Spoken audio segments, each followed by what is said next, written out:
Hello students, आज हम लोग कैरेक्टरिस्टिक्स ऑफ लर्नर उसके बारे में डिस्कशन करेंगे।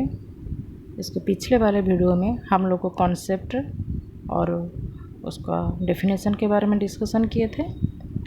आज हम लोग को कैरेक्टरिस्टिक्स ऑफ लर्नर मतलब लर्नर का कैरेक्टरिस्टिक्स क्या होता है, उसका विशेष गुण क्या होता है, उसके बारे में चर्चा करेंगे। लर्नर्स कैरेक्टरिस्टिक्स, अधिगमकर्ता के विशेष गुण या विशेषताएं। During a learning phase a learner faces different issues such as doubts, fear of exam pattern, study material and syllabus, etc. These problems can be tackled through hard work, consistent efforts and more practice.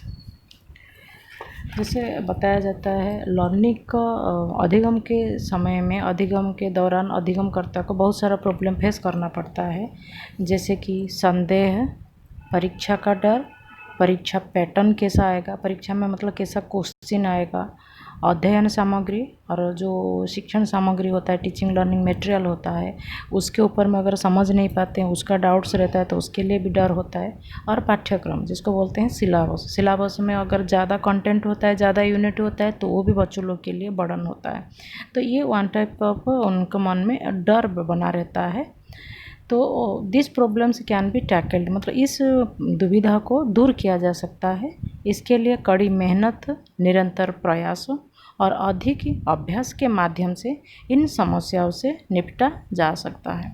जैसे कड़ी मेहनत करना पड़ता है, जिस topic में difficult होता है उसको बार बार रिपीट किया जाता है, बार बार प्रैक्टिस किया जाता है और निरंतर प्रयास करना चाहिए और अधिक अभ्यास करना चाहिए। जितना समय देना चाहिए उसको उपयुक्त समय दे के उस सिलेबस हो, पाठ्यक्रम हो और पढ़ने का सब्जेक्ट हो या टॉपिक हो, उसको पूरा किया जा सकता है। There are few characteristics of learners given below. यहाँ पर बहुत सारा विशेषताएं दिया गया है, उसके बारे में हम लोग को चर्चा करेंगे। फर्स्ट पॉइंट होता है क्यूरियोसिटी, जिसका अर्थ हम लोग को बोल सकते हैं उत्सुकता या जिज्ञासा। Learner is supposed to be curious. He should take interest in the subject matter. If there is no curiosity, then the learning would remain incomplete and mechanical. सीखने वाला उत्सुक होना चाहिए, मतलब स्टूडेंट को खुद इंटरेस्ट बना रहना चाहिए जो मुझे क्या पढ़ना चाहिए। उन्होंने विषय वस्तु में रुचि लेनी चाहिए, उनका इंटरेस्ट तो रहना चाहिए और हमेशा वो उनका मोटिव ऐसा होना चाहिए जो ज़्यादा से ज़्यादा किसी टॉपिक को लर्न कर पाए, पढ़ाई कर पाए। यदि कोई जिज्ञासा नहीं है तो सीखना अधूरा और यांत्रिक होगा। अगर मन में आपका इच्छा शक्ति नहीं है, आपका मन में पढ़ने के लिए कोई जिज्ञासा नहीं है, तो धीरे धीरे वो लर्निंग, वो अधिगम जो प्रक्रिया होता है वो आपको बर्डन होता है, बोरिंग होता है, बर्डन लगता है, बोझ लगता है जैसे, और ये पूरा नहीं हो पाता, इनकम्प्लीट रहता है, आप मन नहीं होता है उसको कंप्लीट करने के लिए। और ये मैकेनिकल, यांत्रिक मतलब इसमें कोई इंटरेस्ट नहीं होता है, मैकेनिकल होता है। जैसे हम लोग इसमें और भी डिस्कशन कर पाएंगे क्यूरियोसिटी के ऊपर में। What is curiosity? Curiosity is a quality related to inquisitive thinking such as exploration, investigation and learning evident by observation in humans and other animals. जैसे बताया जाता है जिज्ञासा एक जिज्ञासु सोच से संबंधित गुण है, जैसे कि अन्वेषण करना, जांच करना और मनुष्य और जानवर में अवलोकन करके, जानवर को या इंसान को या मनुष्य को अवलोकन करके इसको स्पष्ट किया जाता है। यहाँ पे क्यूरियोसिटी होता है, हर आदमी लोगों को ये हमेशा मन में रहता है, कुछ नया चीज़ होता है उसके ऊपर सबका फोकस रहता है। कोई चीज़ मिल जाता है, नया चीज़ मिलता है, उसके ऊपर ऑब्जर्वेशन करते हैं, उसको इन्वेस्टिगेशन करते हैं, उसके ऊपर ज़्यादा से ज़्यादा जानकारी इकट्ठा करने के लिए प्रयास किया जाता है। एज ए ह्यूमन टेंडेंसी, एक मानविक प्रकृति है, इस प्रकृति है, इसमें ये निरंतर चलता रहता है।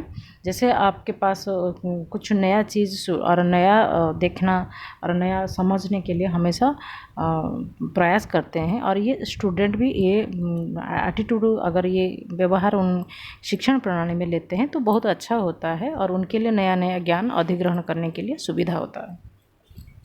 देन होता है इंटरेस्ट, जिसको हम लोग को अभिरुचि बोलते हैं। ये teacher plays an important role to assess the learners for their interest and aptitude so that they can guide according to their aptitude. जैसे छात्र यहाँ पे इंटरेस्ट को जज करना, बच्चों का क्या इंटरेस्ट है, कितने परिमाण पढ़ने के लिए वो उत्सुकता दिखा रहे हैं, उसको देखने के लिए यहाँ पे छात्र शिक्षक का एक मुख्य भूमिका रहता है। यहाँ पे क्या होता है, बच्चों का इंटरेस्ट देखते हैं, उसके साथ साथ उसको योग्यता देखना पड़ता है। खाली इंटरेस्ट देखने से नहीं होगा, उसका अभिरुचि के साथ साथ उसको योग्यता देखना जरूरी है। क्योंकि कोई टास्क दिया जाता है, कोई कार्य दिया जाता है, अगर उसका उतना योग्यता नहीं है, उतना सक्षमता नहीं है, तो फिर क्या होता है, वो काम उसके लिए तो बर्डन होता है और दूसरे बार और उसका इंटरेस्ट अभिरुचि धीरे धीरे लॉस हो जाता है। तो इसलिए यहाँ पे शिक्षक का एक भूमिका रहता है। तो बच्चे का इंटरेस्ट देखना ज़रूरी है, उसका अभिरुचि क्या है, किस सब्जेक्ट के प्रति उसका ज़्यादा लगाव है, किस सब्जेक्ट या किस टॉपिक को ज़्यादा अच्छा से याद कर पा रहा है, याद कर पाता है, समझ पाता है। तो फिर उसके साथ साथ उसको योग्यता भी देखना ज़रूरी है। कहीं पर हार्ड टास्क देना होता है, जब कोई काम देना होता है तो हमेशा उसको योग्यता को अवलोकन किया जाता है, क्योंकि वो जितना काम कर पाएगा, जितना दिन में उसको वो कंप्लीट कर पाएगा, उसी हिसाब से उसको टास्क देना ज़रूरी होता है। जैसे यहाँ पे और डिस्कशन करते हैं। Interest is a powerful motivational process that energizes learning, guides academic and career trajectories and is essential to academic success. जैसे अभिरुचि एक शक्तिशाली प्रेरक प्रक्रिया है जो शिक्षण मार्गदर्शकों को एकेडमिक और कैरियर प्रक्षेपों को सक्रिय करती है और शैक्षणिक सफलता के लिए आवश्यक है। यहाँ पे आपको इंटरेस्ट अगर आपका रहता है तो ऑटोमेटिकली आप मोटिवेटेड होते हैं, आपको कहीं पे भी थोड़ा सा आपको गाइड किया जाता है तो फिर आप आगे बहुत सारा सब्जेक्ट को पढ़ पाते हैं, बहुत सारा टास्क दिया जाता है उसको पूरा करने में सक्षम हो पाते हैं। ये इंटरेस्ट जो होता है, ये इनर एबिलिटी, ये एक स्टूडेंट का आंतरिक मतलब क्षमता है, ये उसको काम में और एकेडमिक पीरियड में, एकेडमिक करियर में उसको दिखाना ज़रूरी होता है। देन लास्ट पॉइंट होता है एक्टिव एंगेजमेंट, मतलब सक्रिय संलग्नता, सक्रिय कार्य भी हम लोग बोल सकते हैं। Active engagement is a process of involving all students in activities that encourage them to develop a deeper understanding of content by working with the reflecting upon the material being presented. सक्रिय कार्य उन सभी छात्रों को गतिविधियों में शामिल करने की प्रक्रिया है जो उन्हें प्रस्तुत सामग्री के साथ काम करके और प्रतिबिंबित करके सामग्री की गहरी समझ विकसित करने के लिए प्रोत्साहित करते हैं। यहाँ पे बताते हैं कि active learning means students engage with the material, participate in the class and collaborate with each other. Total overall इस पॉइंट को जज करते हैं, इस पॉइंट डिफाइन करता है, बताता है जो कि ये छात्र समूह एक साथ में शिक्षण का सामग्री लेते हैं। वो बुक होता है, पेन होता है, पेपर होता है, डस्टर होता है, कंप्यूटर होता है, ग्लोब होता है, मैप्स होता है, कुछ भी। उसके साथ साथ पार्टिसिपेट इन द क्लास, कक्षा गृह में उसको पार्टिसिपेट किया जाता है, उसी सामग्री को लेके काम किया जाता है, उस सामग्री में सिखाया जाता है, पढ़ाया जाता है और अधिगम का अधिग्रहण किया जाता है और कोलाबरेट विथ ईच अदर। और जितना छात्र रहते हैं और उसके साथ शिक्षक, छात्र और शिक्षक का मिलित सहयोग से वो एक्टिव एंगेजमेंट संपूर्ण किया जाता है। मतलब सक्रिय कार्य जो दिया जाता है, गतिविधि जो दिया जाता है, सक्रिय गतिविधियाँ जो दिया जाता है वो पूर्ण हो पाता है। ये तीन चीज़ ज़्यादा इम्पोर्टेंस होता है छात्रों के विशेषताओं के ऊपर, और ये उनका कैरियर बनाने में, उनको अधिगम के दौरान में शिक्षण के दौरान में इस 3 पॉइंट जो होता है, फर्स्ट होता है क्यूरियोसिटी, सेकंड होता है इंटरेस्ट और थर्ड होता है एक्टिव एंगेजमेंट। ये 3 पॉइंट बताता है इस प्रोसेस को फॉलो करके शिक्षण अधिगम प्रणाली को पूरा करने को प्रयास किया जाता है। आज overall characteristics of learner complete हो गया है। इस टॉपिक को आज कंप्लीट करते हैं। कल प्रयास करेंगे कुछ नया टॉपिक लेके आने के लिए। आज के लिए उतना ही। Thank you.